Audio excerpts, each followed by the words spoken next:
Ngayong gabi, Luzon, Visayas at Mindanao, narito na ang nagkakaisa at pinakamalawak na pagbabalita. Sa pangunguna ng Presidential Communications Office na kinabibilangan ng Philippine Information Agency, Philippine News Agency, Presidential Broadcast Service, Radyo Pilipinas, IBC at PTV. Mula sa PTV, ako po si Sheila Salaysay. Ihahatid namin ang mga komprehensibo at mahalagang balita mula sa iba't ibang bahagi ng bansa. Mula sa PTV, ako po si Joshua Garcia. Ito ang Balitang Pambansa.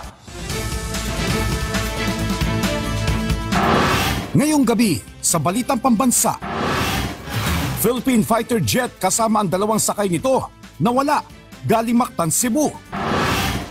MWSS tiniyak ang supply ng tubig ngayong tag-init. National Irrigation Administration naghahanda na rin sa epekto nito sa pananim. Metro Manila at ilang bahagi ng bansa patuloy na nakararanas ng mainit at maalinsangang panahon. Ano nga ba ang gagawin kung ang trabaho mo ay sa arawan? Alamin! National Security Council itinanggi ang pahayag sa Chinese social media platforms na kanila ang Palawan. At PCO Secretary Jay Ruiz tinawag na fake news ang pagkakaugnay sa kanya sa milyon-milyong kasunduan sa PCSO. Una po sa ating mga balita, kinumpirma ng Philippine Air Force na nawawala ang isang FA-50 fighter jet sa kasagsagan ng tactical night operations kaninang hating gabi.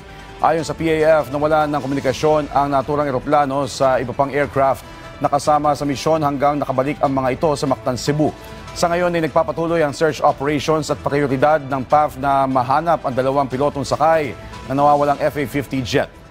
Wala pa naman deklarasyon kung magiging grounded ang 11 pang unit ng FA-50. The first major incident involving our fighter aircraft. The pilots have personal locator beacons with them. We are more concerned about the safety of the aircrew right now, and we are still very optimistic that they are safe. Tiniyak ng Metropolitan Water Works and Sewerage System ang sapat na supply ng tubig sa panahon ng tag-init. Ang detalye sa Balitang Pambansa ni Clazel Pardilla ng PTV Manila. Kanselado ang pasok ng dalawang apo ni Lola Susan dahil sa matinding init ng panahon. Pero kahit wala sa eskwelahan, ramdam nila ang init at ang pantapat nila dyan. Bababad sa tubig, ligo lang at saka maraming tubig na iniinom. Simula kahapon hanggang ngayong araw, inaasahang papalo sa 46 degrees Celsius ang heat index. Kasabay nito ang pagtaas ng demand sa tubig na sabi ng Metropolitan Water Works and Sewerage System. Karaniwang sumisirit tuwing papasok ang summer mula Marso hanggang Mayo. Pero ngayon pa lang, pagsisiguro ng ahensya, sapat ang supply ng tubig sa Angat Dam para tugunan ang pangangailangan ng mga consumer. 70% ng tubig na isinusupply sa Metro Manila ay galing sa Angat Dam. Ngayong araw, nasa 213 meters ang level nito. Mas mataas sa 200 meters kumpara nakaraang taon kung kailan tumama ang El Nino. Kapag ganitong mga mataas po yung heat index po ay tumataas po talaga yung ating demand ng tubig. Nakapag-prepare naman tayo sa ganitong situation. We projected na hindi naman po na magkakaroon ng water shortage kasi nga mataas yung ating po naging year-end elevation. So we expected na for this summer ay hindi tayo magkakaroon ng water shortage. Sa katapusan ng Mayo, inaasahang bababa sa 195 meters ang level ng tubig sa Angat Dam. Pero mas mataas pa rin ito kumpara sa 180 meters na critical na level. Gayunpaman, hindi nagpapakampante ang MWSS at gumagawa ng mga hakbang para makapagtipid ng tubig. Kapag may mga pag-uulan ay talagang kinukuha natin yung tubig na nanggagaling sa ating mga river tributary. So as much as possible po kapag may mga pag-uulan sa ating mga watershed ay ang ginagawa po natin sa operations ay binabawasan natin yung mga releases nang gagaling sa mga main dams po natin, yung sa ating pong Angat Dam. Puspusan din ang mga water concessionaire para makakuha ng karagdagang supply. Ang Manila Water nagre-recycle ng tubig mula sa backwash operation nito at nakapagsasalba ng 30 million liters ng tubig kada araw. Habang ang Maynila kinukumpuni ang mga tagas ng tubig para ma-recover at magamit. Pinataas din sa 150 million liters ang kapasidad ng planta sa Poblacion Water Treatment Plant. Una nang sinabi ng Malacanang na pinaghahandaan na nito ang posibleng epekto ng matinding init. Ayon kay Palace Press Officer at UC Claire Castro, pinagsasama-sama na ng pamahalaan ang mga action plan sa pagtugon sa matinding init. Lagi po maghahanda ang pamahalaan patungkol po dito. Kung ito po ay makakaapekto sa ekonomiya natin, ay tayo po ay lagi maghahanda tungkol dyan. Extreme caution po ang sabi ng Pag-asa na dapat nating gawin. Mula sa PTV, Kalezal Pardilla, Balitang Pambansa. Paalala po sa publiko, magdala na kayo palagi ng pananggalang sa init ng araw. Ito ay matapos i-anunsyo ng Pag-asa na asahan sa mga susunod na araw ang mas mainit na panahon, kasabay na nalalapit na pagtatapos ng amihan. Ang detalye sa Balitang Pambansa ni Rod Lagusad ng PTV Manila. Sa mga susunod na araw ay posible nang i-anunsyo ng Pag-asa ang pagtatapos ng northeast monsoon o hanging amihan, kung kaya't asahan na ang mas mainit na panahon. Base na sa unang pagtataya ng Pag-asa, aabot sa extreme caution level ngayong araw ang heat index sa karamihan ng mga lugar sa bansa, kasama na ang Metro Manila. Sa forecast ng Pag-asa, aabot sa 39 degrees Celsius ang heat index sa NAIA sa Pasay City, 38 degrees Celsius naman sa Science Garden sa Quezon City, habang nasa 42 degrees Celsius sa Dagupan City sa Pangasinan. Dahil dito, ilang mga lokal na pamahalaan na nagdeklara ng adjustment ng schedule o kanselasyon ng pasok. Kahapon, nasa 46 degrees Celsius ang forecast na heat index sa Metro Manila, pero ang aktwal na naitala sa Science Garden sa Quezon City ay nasa 37 degrees Celsius. Ito po ay inaasahan natin na magpipik pa hanggang sa mga darating na araw, lalo na po sa buwan ng April at May, kung saan mas matataas po ang inaasahan nating heat index forecast. So kumbaga nagsisimula pa lang talaga tayo, kaya at least yung ating mga kapartner na mga sa LGUs at sa ibang ahensya ay alam na nila kung ano yung mga dapat gawin na kapag nag-issue si Pag-asa ng ganitong forecast. Ayon kay Masalio, humihina na ang hanging amihan sa ganitong panahon. At bagamat may mga lugar pa na nakakaranas ng malamig na bugson ng hangin gaya ng mga nasa hilagang bahagi ng bansa, lalo na sa madaling araw at umaga, sa Metro Manila, ramdam na ang init ng panahon. Kapag nag-terminate na po tayo ng ating northeast monsoon, ng ating amihan, so mas expect po natin na mas drier na yung condition natin. So sa mga ibang lugar po, mas kukunti na yung mga pag-ulan at mararanasan na po natin yung mas matataas na temperatura. Paliwanag ng Pag-asa, hindi na lang ito ang heat index kundi maging ang aktwal na temperatura ng isang lugar. Mula sa PTV Manila, Rod Lagusad, Balitang Pambansa. Ngayong tag-init, hindi tumitigil ang National Irrigation Administration sa pag-alalay sa mga magsasaka sa bansa. Sa programang My Ave Live, sinabi ni NIA Administrator Engineer Eduardo Guillen na kabilang sa kanilang mga aksyon ay ang paglilipat ng cropping calendar o ang schedule ng pagtatanim at pag-ani ng mga pananim na sinimula na ngayong taon. May mga bago ring teknolohiyang tinatawag na alternate and drying technology kung saan mas nakatitipid ng tubig sa pagsasaka. Wala rin patid ang kanilang pamamahagi ng communal irrigation system sa mga magsasaka. Samantala, magkakaroon ng kasunduan ng NIA at League of Municipalities para makapagbenta na rin ang mga lokal na pamahalaan ng tinatawag na BBM Rice o ang Bagong Bayaning Magsasaka Rice. Nagkakahalaga ng 29 pesos ang BBM Rice at ibinebenta ito sa mga vulnerable sector gaya ng 4-piece members, persons with disabilities, single parents at iba pa. Dahil sa nalalapit na pagtatapos ng amihan season sa susunod na linggo, puspusan ang ginagawang hakbang ng Metropolitan Manila Development Authority o MMDA para sa mga traffic enforcer ngayong mainit ang panahon. Kabilang dito ang pagpapatupad ng heat stroke break. Pinaalalahanan din ng MMDA ang mga enforcer na huwag magbabad sa init, palaging magbaon ng malamig na tubig, magsuot ng maaliwalas na kasuotan at proteksyon sa ulo para maibsan ang init na nararamdaman. Nagpaalala rin ang Department of Labor and Employment o DOLE sa mga employer na sumunod sa mga patakaran sa kalusugan at kaligtasan para maiwasan ang heat stress at iba pang epekto ng matinding init ng panahon. Ilang local government unit ang nag-anunsyo ng suspensyon ng klase ngayong araw dahil sa mataas na heat index.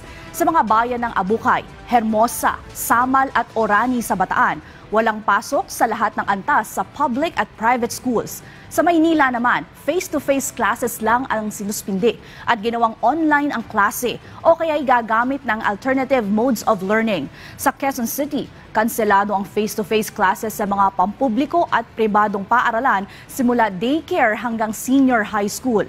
Samantala, sa Bacoor, Cavite naman, suspendido rin ang in-person classes pero hanggang senior high school lang. Tinawag ng Philippine Navy na panlilin lang ang aligasyon ng China na sanhi ng polusyon ng BRP Sierra Madre sa West Philippine Sea. Kasunod ito ng videong inilabas ng state media ng China kung saan may maitim na usok na namataan mula sa BRP Sierra Madre. Paglilinaw ng Armed Forces of the Philippines, may regular na operational exercises sa naturang barko noong February 28 sa Ayungin Shoal na bahagi ng pagtitiyak sa operational readiness at kaagad naman nakontrol ang usok. Giit ng Navy, wala itong pinsala sa marine environment at hindi rin napinsala maging ang mga tauhan nito.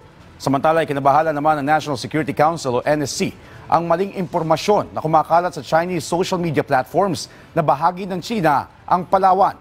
Una na nilinaw ng National Historical Commission of the Philippines na walang ebidensya sa kasaysayan na parte ng China ang Palawan. Nagsalita na si Presidential Communications Office Acting Secretary Jay Ruiz kaugnay sa maling impormasyon tungkol sa umano'y nakuha niyang 200 million pesos na halaga ng kontrata mula sa Philippine Charity Sweepstakes Office o PCSO. Yan ang balitang pambansa ni Kenneth Pasyente ng PTV Manila. The voice of truth should be louder than lies. Iyan ang pahayag ni Presidential Communications Office Acting Secretary Jay Ruiz kasunod ng paglutang ng mga maling impormasyon kung saan dawit ang kanyang pangalan. Partikular na rito ang nailathalang news article na naglalaman na may nakuha umano siyang 200 million pesos na halaga ng kontrata mula sa Philippine Charity Sweepstakes Office o PCSO dahil sa pagiging co-founder umano niya ng isang media company, ang D8TV. Bagaman ginawa siyang authorized representative ng D8TV sa ginawang joint venture nito sa IBC at PCSO, hindi umano siya nagkaroon ng kahit anumang share sa naturang kumpanya. Ginawa akong parang spokesperson ng kumpanya, head ng sales and marketing noong October 2024. And in January 17, dahil nga may mga iba naman na akong inaayos na negosyo, ako po'y nag-resign sa kumpanya.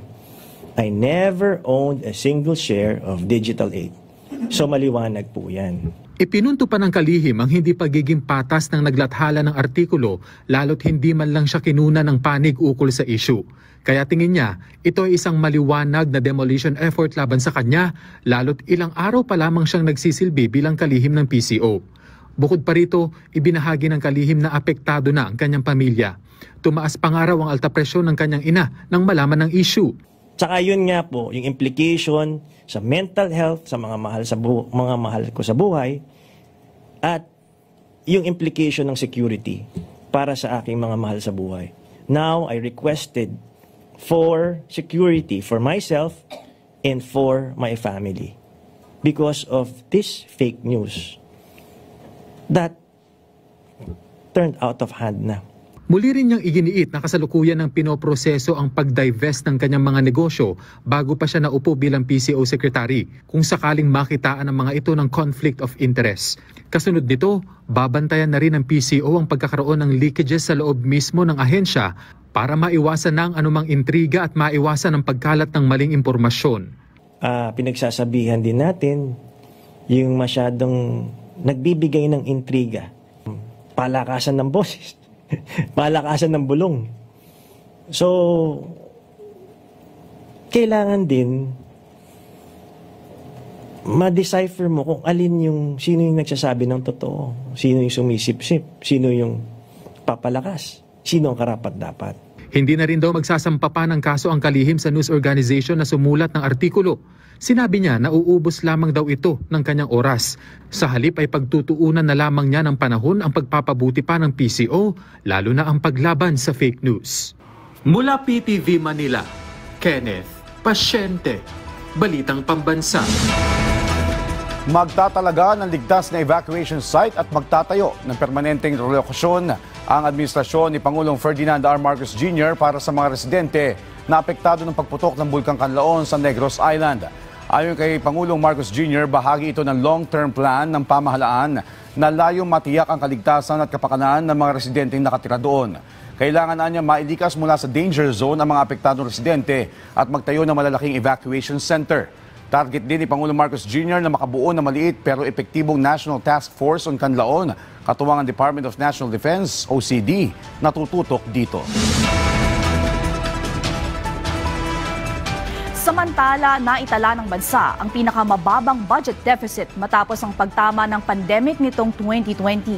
Ayon kay Budget Secretary Amena Pangandaman, bumaba ang budget deficit noong nakaraang taon ng 5.7% sa ating gross domestic product o mahigit 1.5 trillion pesos. Malaking improvement umano ito mula sa 6.2% deficit noong 2023 at pasok sa fiscal outlook ng Development Budget Coordination Committee. Ikinalugod naman ng Malacanang ang naturang ulat ng DBM at inihayag na dahil na rin ito sa epektibong pamumuno ni Pangulong Ferdinand R. Marcos Jr. at ng kanyang economic team. Target naman ng DBCC na mapababa pa ang budget deficit ng bansa sa 3.7% pagdating ng 2028.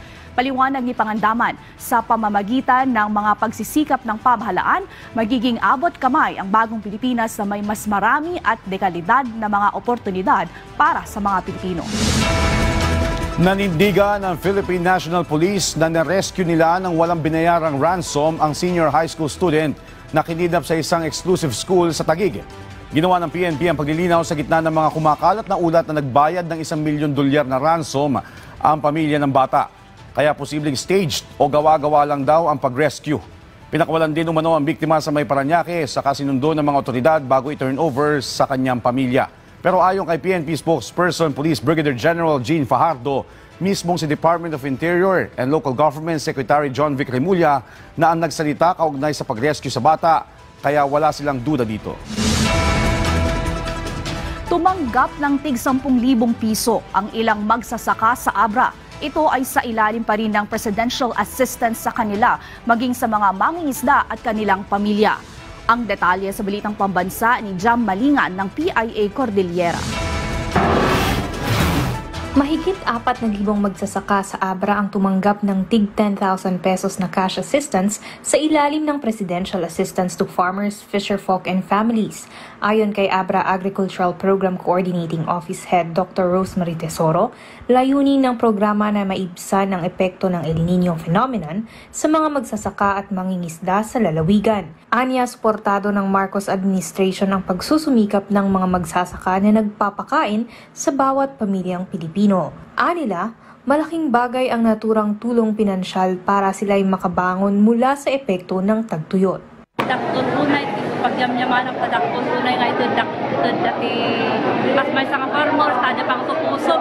Ay, kada tulong sa ado, na pinas lang sa ado, may tulong na kada kami nga manalo nga nadidigran, hindi napan nga El Niño, sir. Ang nasabing tulong ay bahagi rin ng commitment ng administrasyon na maiahon ng buhay ng mga Pilipino at masiguro ang food security at economic stability sa bansa. Mula sa PIA Abra, Jam Malingan, Balitang Pambansa. Kasabay ng pagdeklara ng National Food Emergency, patuloy ang pagsisikap ng National Food Authority na may pamahagi ang abot-kayang bigas sa buong bansa. Ayon kay NFA Administrator Larry Lacson, puspusan ang kanilang pakikipag-ugnayan sa mga lokal na pamahalaan na nagpapakita ng interes para makapagbenta ng murang bigas sa kanilang mga nasasakupan, katuwang ang Food Terminal Incorporated o FTI. Sa ngayon, nasa 70 LGUs na anya nagbibigay ng inquiry at letter of intent kasama ang Cotabato, Bacolod, San Juan, Navotas at Camarines Sur. Patuloy din ang NFA sa mga isinasagawa nilang milling process para mabakante ang 35% na espasyo sa kanilang warehouses. Tiniyak naman ng NFA na nagsasagawa rin sila ng tests buwan-buwan para sa mga nakaimbak na bigas para matiyak pa rin ang kalidad nito. Binigyan din ng NFA na malaking tulong ang inilagay na maximum suggested retail price sa mga lokal at pribadong pamilihan. But if you're referring to sa mga local na commercial rice, I think yung pagsiset ng Department of Agriculture ng MSRP is making a big impact. Pababa na monitor na natin na pababa na talaga yung presyo ng bigas sa merkado. Kasabay ng Fire Prevention Month, puspusan ng Bureau of Fire Protection sa kanilang mga hakbang at programa para itaas ang kamalayan ng publiko sa pag-iwas sa sunog. Ayon kay BFP spokesperson Fire Superintendent Annalie Carbajal Atienza, nagsasagawa sila ng fire drill sa mga high-dense occupation kasama ang malalaking shopping malls. Habang sa mga susunod na linggo ay magsasagawa naman sila ng refresher training sa mga barangay fire brigade kasabay rin ng kanilang annual fire safety inspections. Bilang bahagi ng kanilang information campaign drive, idaraos din sa darating na March 25 ang kanilang 9th National Fire Olympics na gaganapin sa Clark, Pampanga. At para naman matiyak ang kahandaan, buong araw nilang minomonitor ang kanilang mga truck ng bombero at patuloy ang kanilang information drive sa social media habang patuloy din ang pagsasanay ng mga BFP personnel. Sa pinakahuling datos ng BFP, bumaba ng 43% ang insidente ng sunog sa bansa nitong mga nakaraang buwan kung ikukumpara sa nakaraang taon. Samantala, patuloy din ang modernisasyon ng BFP sa ikatlo nitong taon kung saan prioridad na mabigyan ng mga truck at fire stations ang nasa 61 munisipalidad sa bansa. Ngayon po ay nasa third year na po tayo ng ating modernization program kung saan nakalatag na po ang ating procurement ng mga fire trucks at ito po ay priority mapunuan ang 61 na municipalities na wala pa pong BFP fire trucks at fire station. Kaya malaking pasasalamat po tayo sa ating mga volunteer fire brigades dahil napakalaking tulong po nila sa ating mga operation.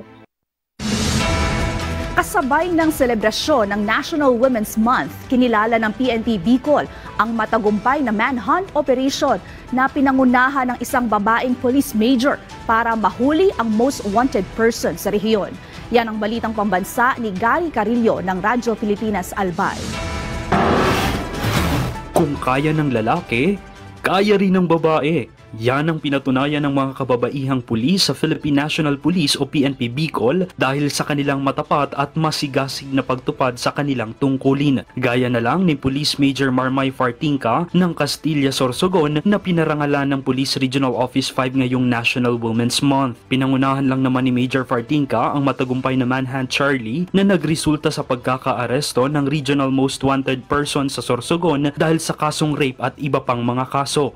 So ngayon po makikita po nila at mararamdaman na hindi lang po lalaki ang pwede pong magkaroon ng mga accomplishments po when it comes to arrest of regional most wanted persons po. Batay sa tala ng PNP Bicol, mahigit 2,600 babaeng pulis ang kasalukuyang nanunungkulan sa PRO 5. Patuloy silang nagiging katuwang ng PNP para sa mahalagang tungkulin sa pagpapanatili ng kaayusan, kapayapaan at seguridad ng ating bansa. Kinikilala po natin ang vital role ng kababaihan sa gobyerno, lalong-lalo na sa Philippine National Police.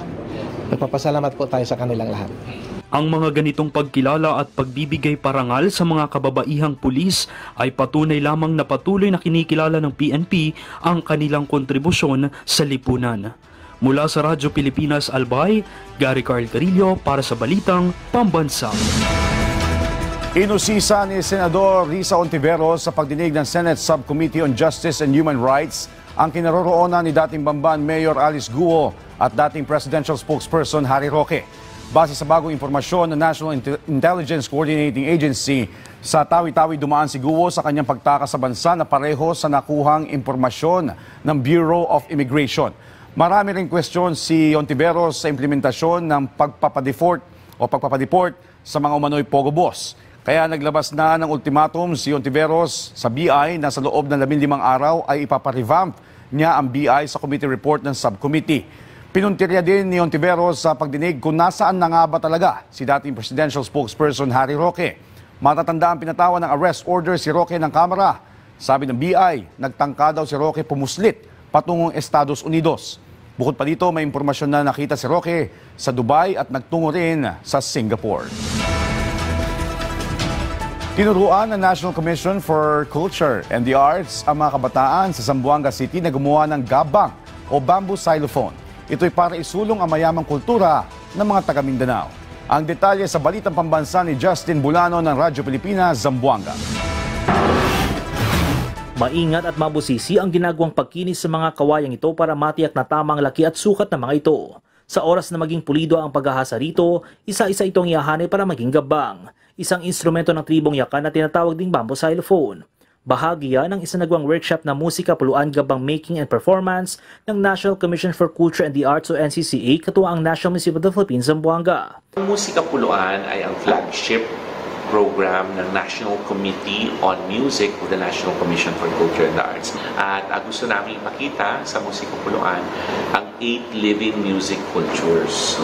So isabihin ito yung mga buhay ng musika sa kasalukuyan ng Pilipinas. At isa sa mga gusto namin para sa Zamboanga ay ang musika ng ating mga kapatid na Muslim or ng Moro peoples. Bukod sa tamang paggawa ng gabang, pinili ito ng NCCA para sa musika puluan sa Zamboanga upang ipaalam sa mga nakiluhok lalo na sa mga kabataan kung paano ito tugtugin at gamitin sa mga pagtatanghal.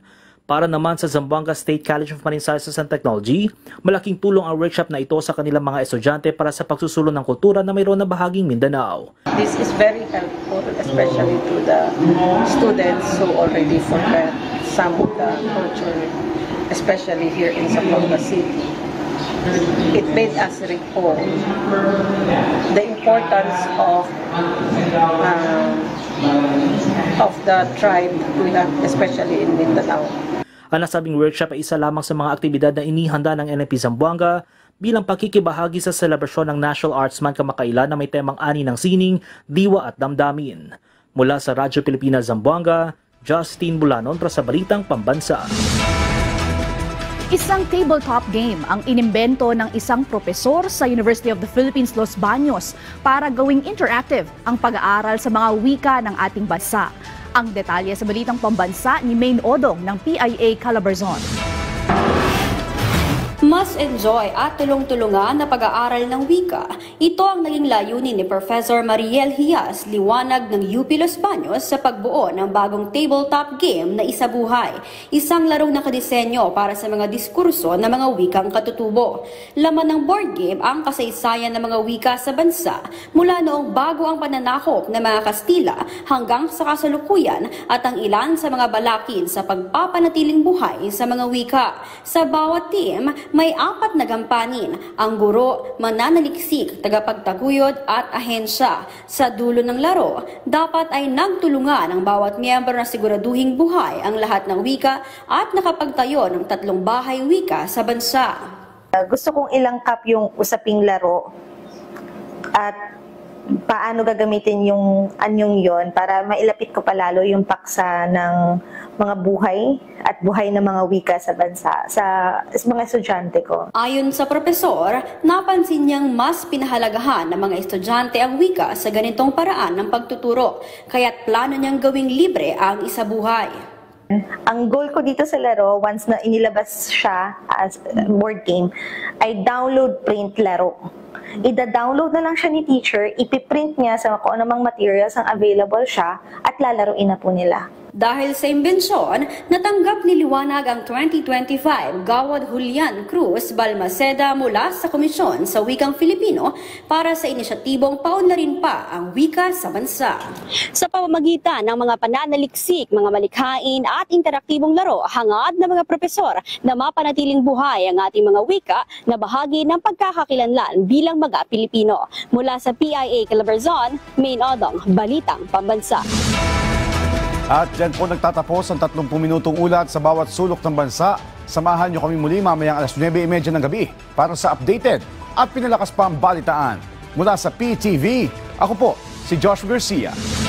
Ito ang pinalawak na puwersa sa pangunguna ng Presidential Communications Office, kabilang ang Philippine Information Agency, Philippine News Agency, Presidential Broadcast Service, Radyo Pilipinas, IBC at PTV. Mula sa PTV, ako naman po si Sheila Salaysay. Hatid sa inyo ang komprehensibong paghimay sa mahalagang usapin dito lang sa Balitang Pambansa.